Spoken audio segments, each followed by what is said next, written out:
Hey everyone, welcome back. Today we're going to be talking about Death Stranding 2. Now, Death Stranding as a franchise overall is one of those games that I feel like it's almost impossible to talk about without context. Not just of the story, but of the first game, where you are as a player, or what's happening overall. I finished Death Stranding 2 after about 32 hours, and what surprised me most wasn't just how much fun I had, but it was also hard for me to consider to go back to the first game because this one's just such an improvement on the gameplay and overall experience. This is Death Stranding 1, but faster, smoother, weirder, and honestly, a just much more enjoyable play from moment to moment. So I want to talk about what Death Stranding 2 does better, what still feels very weird in Kojima, where it stumbles a bit, and why I think this game is just a massive improvement overall. Even if I do think Death Stranding 1 has the better story, I think this game as a package is a better package. If you like content like this, please make sure you hit that subscribe button and hit the like button as hard as Higgs would with his guitar, and we'll get right into it.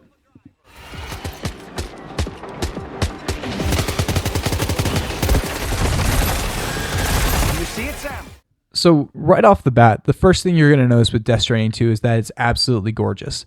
The character models are some of the best I've ever seen. Faces, animations, subtle expressions. It's absurd how much detail went into this game and how good it looks. The landscapes are massive and stunning, and whether you're in Mexico or Australia, the world constantly feels intentional and cinematic. One of the questions I asked myself as I was playing this game is this game more beautiful than Ghost of Yotei? And every time I asked myself that question, the answer is absolutely. This game is incredible in the way that it looks. Now, the game does start slow, and it feels very familiar when you play it because it's just trying to bridge the gap between the first and the second game. Same controls, same systems, but that's clearly on purpose so that way you can get comfortable with what you're playing. These games came out about 6 years apart, and Death Stranding 2 does a great job of easing you back in. What I appreciate is that this game throws you right back into the story. Now, I appreciated that because I just got done playing Death Stranding 1 and I didn't want a lot of unnecessary exposition, but this game does give you an option to watch a recap of the first game, and although I didn't watch it because I didn't need to, it's a smart choice, especially for people jumping back in after a long break of multiple years. The gameplay evolution in this game is where Death Stranding 2 really shines, and one thing I heard a lot while I was loading up this game was that Death Stranding 2 is Death Stranding but fun. The core gameplay is still delivering packages. You're still an Amazon delivery driver, don't get it twisted, that hasn't changed, but everything around it has been expanded or streamlined. You get access to weapons, tools, and traversal options much faster than in the first game, and combat ramps up significantly more and significantly earlier. The pacing feels way more confident, and I really feel like it's a general improvement overall.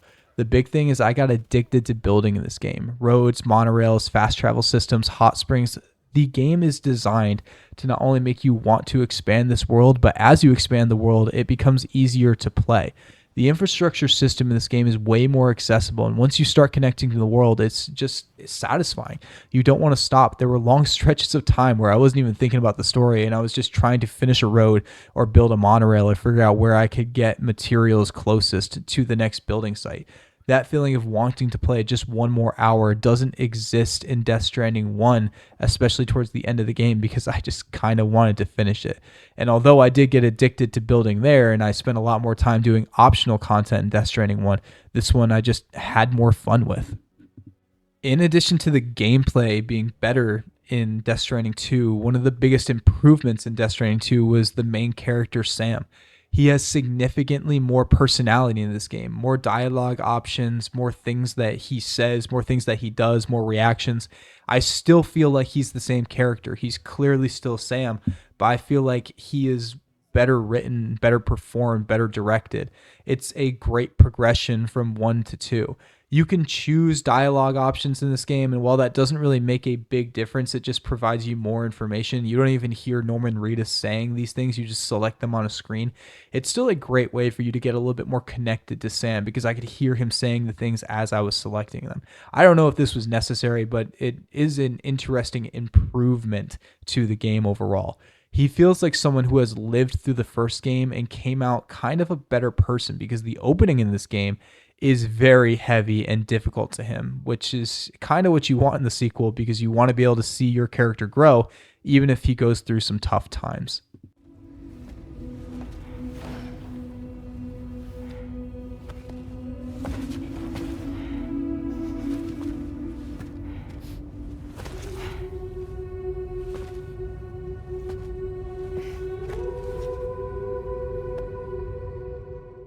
Now, something that was weird about Death Stranding 2 was that in the beginning, I felt like I really understood it. I felt like I understood the world because I was coming hot off Death Stranding 1. But as I played more, the more questions piled up, the more confusion I had. And although this did pay off in the end, the ultimate question of is Death Stranding 2 still confusing? The answer is yes, absolutely.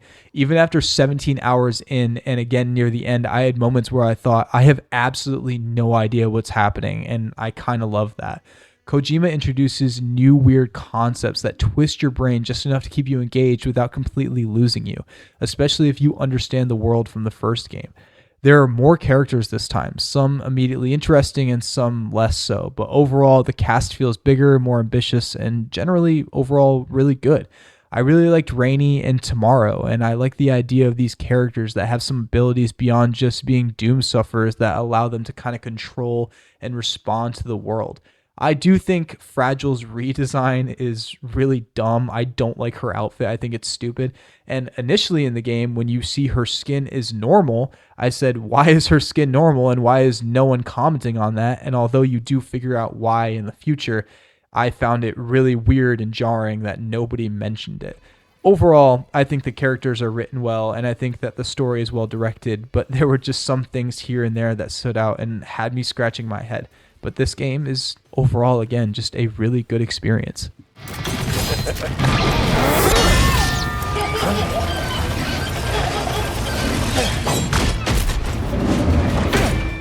The final hours of Death Stranding 2 feel very familiar if you've played the first game. Lots of cutscenes, heavy cinematics, and big emotional payoffs and beats.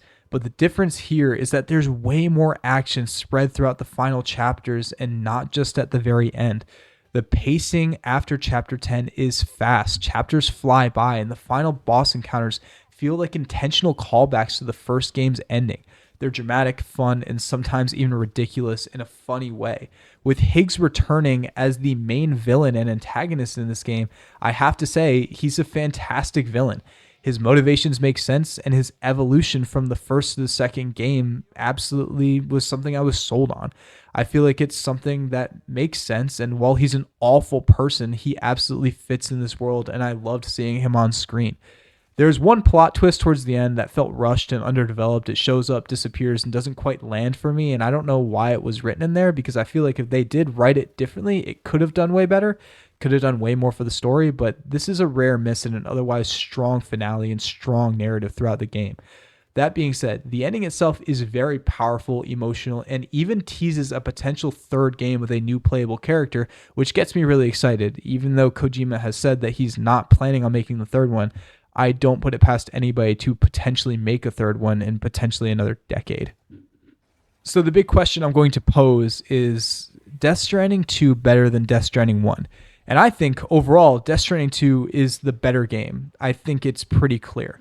It's faster, smoother, it's more fun to play, but I think this is important to mention that Death Stranding 1 does have the better story overall, at least for me. Maybe that's because I'm a father and being able to experience what I experienced in Death Stranding 1 hit more home to me, while I think that Death Stranding 2 is a little bit more of a maternal type story. I think that Death Stranding 2 builds on everything that the first game did, and it's hard to imagine going back with these improvements. But overall, I really think the only win I can give to Death Stranding 1 is the narrative in that first game. I think that they did a great job, and I really feel like they are refining this vision that they had into not only a better experience, but just a better game and product overall. Another thing I really want to address about this game is the playtime. If you Google it, it will tell you that this game takes 40 to 45 hours to complete, and I just think that's a flat out lie. I did a solid amount of optional content, and I didn't play this game on the hardest difficulty, but I did finish in 32 hours. I can understand how this game can take longer, but with a guy who has limited time, you can sit down and probably even get through this game in 25 hours, maybe even 20 if you rush through it. I think it's a manageable playtime, and at this point, I feel like the end game trophy hunting is worth it for me because I haven't dumped 40 to 45 hours into this game. So I'm going to go back in. I'm going to give another hour or two to try to mop up some of the easy trophies that I left on the table, and I'm actually pretty excited to go back in. I think that this shorter playtime that I was able to achieve is for the better and not to its detriment. So if you see that 40 to 45 hour time limit and that turns you off because you don't have a whole lot of time to commit to it, I would say that it's a bit exaggerated depending on how you play the game.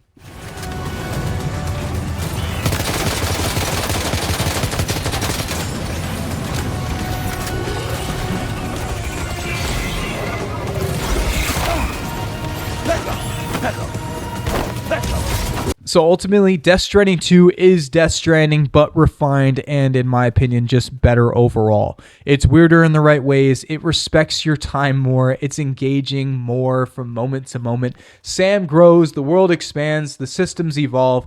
It's rare for a sequel to improve on almost every aspect of the first game, and I really feel like this is almost like catching lightning in a bottle because not a lot of people liked the first one, but for there to be a general consensus that this second one is going to be the first one but better is just really impressive. I think if you liked the first one, you're absolutely going to love the second one. I think if you didn't like the first one, you should give the second one a shot, but still be cautious because it is more of the same. It's just more of the same, but better.